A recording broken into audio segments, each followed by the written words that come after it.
Hello everyone, welcome to easy bio. देखो, आज हम पढ़ेंगे लैग ऑपेरॉन के बारे में। लैग ऑपेरॉन डिस्कस करने से पहले थोड़ा सा बेसिक को जान लेते हैं, ठीक है। देखो, डीएनए से जब प्रोटीन बनता है तो सेंट्रल डॉग्मा प्रोसेस में देखो को प्रोकैरियोटिक के केस में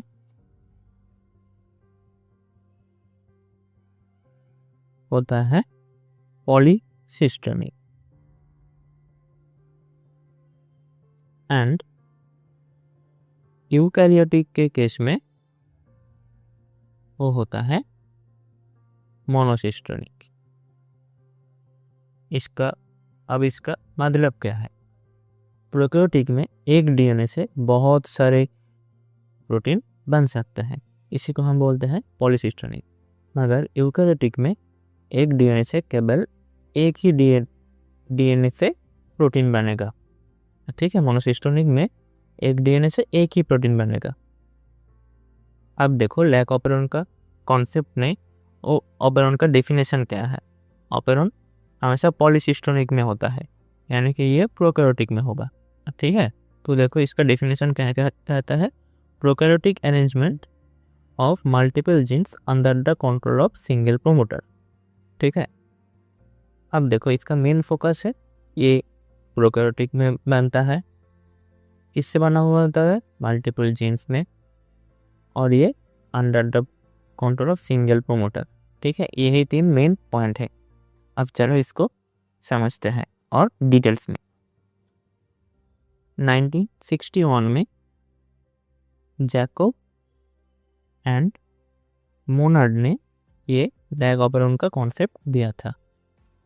अब ये लैग ऑपेरॉन में जो ये वर्ड लैग है, इसका मीनिंग होता है लैक्टोज।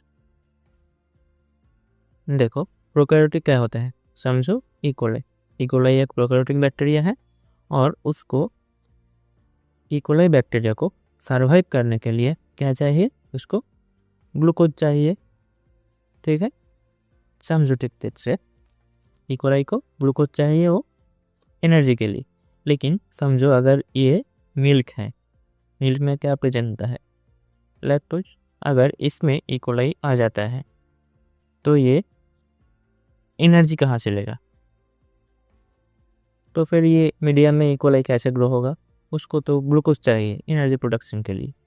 तो इकोलाई यहाँ पर क्या करता है? ये लैक्टोज को ब्रेक डाउन करके ग्लूकोज एंड गैलेक्टोज बना देता है, और ये ग्लूकोज से वो एनर्जी मिल जाता है उसको, ठीक है। समझे ना? और ये जो ब्रेकडाउन होता है, ये ब्रेकडाउन करने के लिए जो जीन्स का ज़रूरत होता है वो ही है लैग ऑपेरॉन में। वो सारे जीन्स प्रेजेंट होते हैं लैग ऑपेरॉन में। यही है मेन लैग ऑपेरॉन का मेन फंडा, ठीक है। अब देखो, हम लैग ऑपेरॉन का मेन स्ट्रक्चर समझते हैं। लैग ऑपेरॉन में 7 पार्ट होता है, PYPOJYA, ठीक है। अब देखो, ये जो स्ट्रक्चरल जीन होता है, पहले स्ट्रक्चरल जीन होता है ये ZYA। इन तीनों को हम बोलते हैं स्ट्रक्चरल जीन। इन तीनों का काम क्या है? डीएनए में स्ट्रक्चरल जीन का मेन काम होता है, वहीं से आरएनए फॉर्म होता है, ठीक है। ये सब हम प्रीवियस वीडियो में बात कर चुका है। यहीं से एमआरएनए बनता है, और इन एमआरएनए से फर्दर प्रोटीन बनता है, ठीक है। अब देखो, क्योंकि ये प्रोकैरियोट है तो एक एमआरएनए से खूब सारे प्रोटीन बनेंगे। ये स्ट्रक्चरल जीन जेड जो कि बनाता है beta galactosidase, structural gene Y जो बनाता है पार्मिएज, एंड ए वो बनाता है ट्रांसएसिटाइलेज। अब देखो, दूसरा पार्ट है प्रोमोटर। प्रोमोटर वो रीजन है, आपको पता है, जिसमें कि आरएनए पॉलीमरेज जाकर बाइंड होकर ट्रांसक्रिप्शन प्रोसेस स्टार्ट करेगा, ठीक है। डीएनए का वो सेगमेंट जो आरएनए पॉलीमरेज जाके जुड़ जाता है और वो ट्रांसक्रिप्शन प्रोसेस स्टार्ट करता है, वो रीजन है प्रोमोटर। अब आता है ऑपरेटर। ऑपरेटर क्या है? देखो, ZYA इन तीनों स्ट्रक्चरल जीन से पहले एक डीएनए का सेगमेंट होता है ऑपरेटर, अब समझो पर में हमेशा रिप्रेसर प्रोटीन बाइंड्स होता है। अब ये क्या किस तरह होता है वो हम देखेंगे थोड़ी देर बाद में। अब इसके बाद आता है रेगुलेटर जीन। लैक ऑपेरॉन के पास ये है इनहिबिटर जीन। इस इनहिबिटर जीन को ही हम बोलते हैं रेगुलेटर जीन। ये इनहिबिटर जीन हमारे स्ट्रक्चरल प्रोटीन को रोकता है इन तीनों बनाने से। ठीक है, हमारे स्ट्रक्चरल जीन को ये स्ट्रक्चरल जीन को रोकता है इन तीनों प्रोटीन बनाने से। और इसके बाद आता है इंड्यूसर।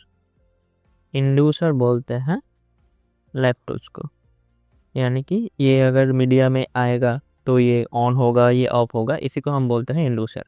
ठीक है, अब चलो ये कैसे होता है पूरा समझते हैं। देखो, अब हम दो हिस्से को डिवाइड कर लेते हैं। एक तरह है लैक्टोज एब्सेंट और एक तरह है लैक्टोज प्रेजेंट।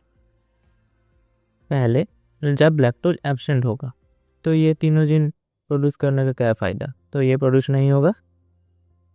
देखो, जब लैक्टोज एब्सेंट होगा तो क्या होगा, हमारा जो आरएनए पॉलीमरेज था वो प्रोमोटर रीजन से जाकर बाइंड कर देगा।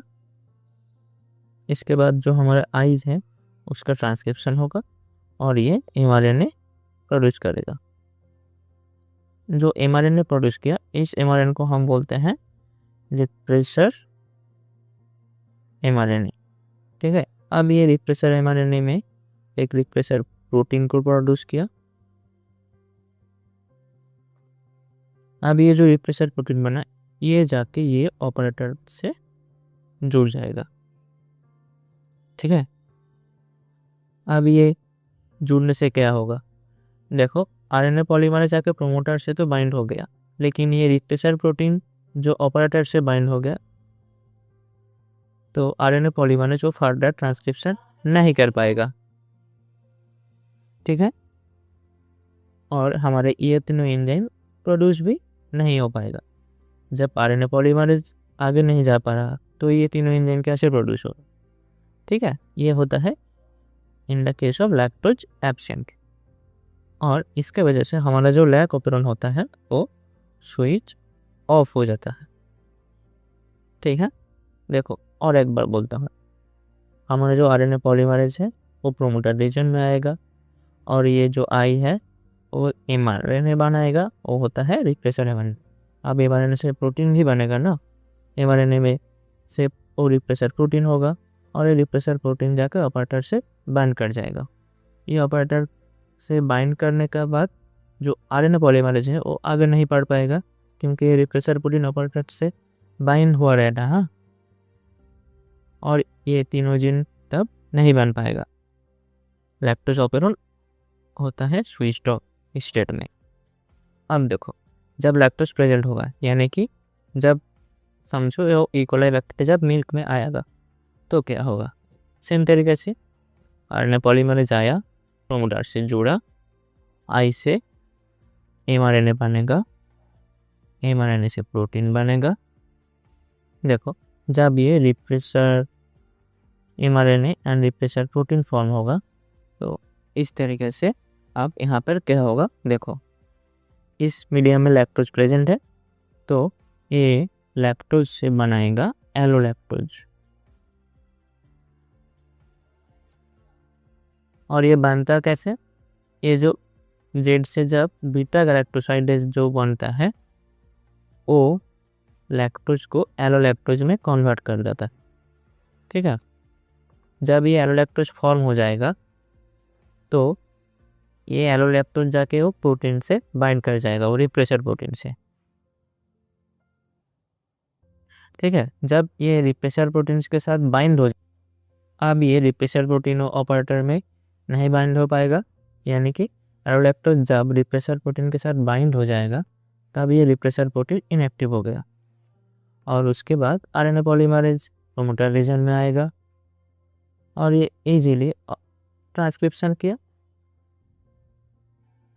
ये जेड जीन, वाई जीन, ए जीन ओ एमआरएनए बनाया और एमआरएनए से बाद उसके बाद प्रोटीन बनाया। ठीक है, ये सब होता है जब लैक्टोज प्रेजेंट होता है। इस स्टेज को हम बोलते हैं स्विच ऑन स्टेज, जब लैक्टोज प्रेजेंट होता है। ठीक है, ये पूरा होता है ये लैग ऑपरेंड का मेन फंडा। ठीक है, अगर आपको पूरा तरीके से समझ आ गया तो एक सीधा क्वेश्चन का आंसर देने का कोशिश कीजिए, क्योंकि यहीं से आपका बेसिक क्लियर होगा। देखो, जब एरोलैक्टोज फॉर्म होता है तो उसमें लैग ऑपरेंड का क्या फ़ायदा होता है। ठीक है, इसका आंसर आप कमेंट बॉक्स में देने का कोशिश कीजिए। और अगर ये वीडियो आपको और ये समझने का तरीका आपको पसंद आए तो प्लीज़ चैनल को लाइक एंड सब्सक्राइब कीजिए। ठीक है, मिलते हैं नेक्स्ट वीडियो में। बाय।